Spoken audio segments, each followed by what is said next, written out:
presentation coordinates the secretariat of the CSO Anti-Corruption Coalition of Armenia, which unites around 50 organizations across Armenia working in the anti-corruption field.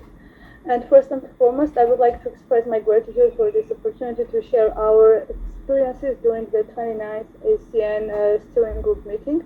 I look forward on contributing to the discussion on how non-governmental stakeholders can engage in an anti-corruption agenda setting, particularly in strategy development and implementation, as well as in monitoring efforts that enhance accountability and deliver tangible results from an Armenian perspective.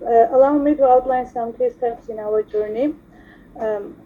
Armenia recently concluded its fourth anti-corruption strategy. We recommended that the government establish a working group in collaboration with specialized CSOs to develop the new fifth anti-corruption strategy, and this recommendation was adopted. And as a result, an ad hoc working group comprising state bodies, CSOs, and experts was formed by decree of the Minister of Justice, ensuring a participatory process. After several months of intensive collaboration, Armenia now has a quite ambitious strategy developed through productive process with strategic outcomes, and with most of our recommendations, particularly those with institutional significance, being adopted.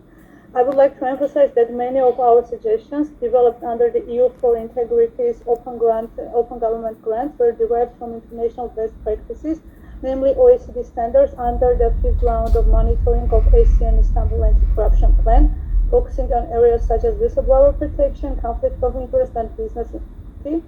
Currently, we are actively supporting the implementation of the strategy by providing expert input and conducting annual public monitoring of its progress based on inclusive methodology, including focus group discussions with key stakeholders.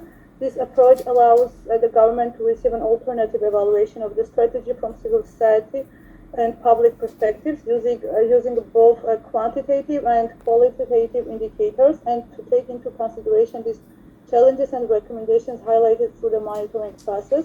And despite the success of this participatory approach, Armenia has a lower score than some other countries in the anti-corruption policy performance area under the fifth ASEAN round of monitoring. While we recognize that the ASEAN Istanbul Anti-Corruption Action Plan does not directly compare countries, we have identified inconsistencies in the application of the methodology, for example, such as in case of Azerbaijan, and this issue extends beyond anti-corruption policy to other areas, such as judicial independence.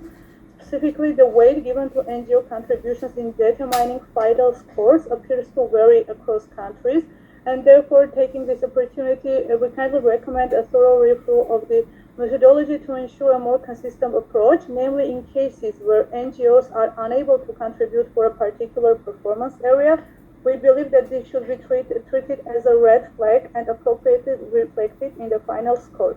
In the light of these observations, thank you for your attention, and we look forward to further discussions on this critical